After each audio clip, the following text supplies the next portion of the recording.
Hey friends, welcome to Cooking with Claudia.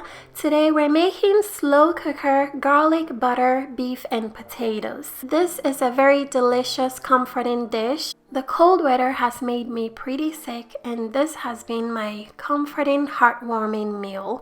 It is also very easy to make. Let's get started.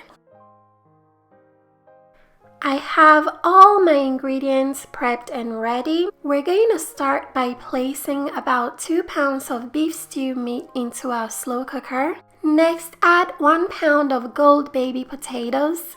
Add 1 large minced onion, 6 cloves of minced garlic, drizzle with about 3 tablespoons of olive oil. Then we're going to season with some spices. We have 1 teaspoon of smoked paprika, half teaspoon cumin, 1 teaspoon chili powder. Add those in there. We're also adding 1 teaspoon of dried thyme, 1 teaspoon dried oregano, 1 teaspoon of dried parsley, and 1 teaspoon of dried rosemary. Next, I'm seasoning with some salt and lots of freshly cracked black pepper to my taste. Go ahead and mix everything together very well. Once everything is mixed in, add 2 tablespoons of Worcestershire sauce and a 1/4 cup of your favorite red wine.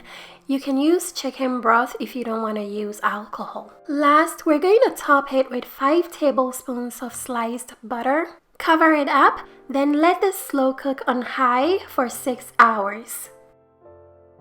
This is what it looks like after 6 hours. This will make your home smell so good. You can use a spoon to skim off all the excess oil collected on the surface. The meat came out so tender, it pulls apart very easily. The potatoes are so soft. This dish is so easy to make if you're feeling sick or you need something warm and comforting but easy. This is your main dish.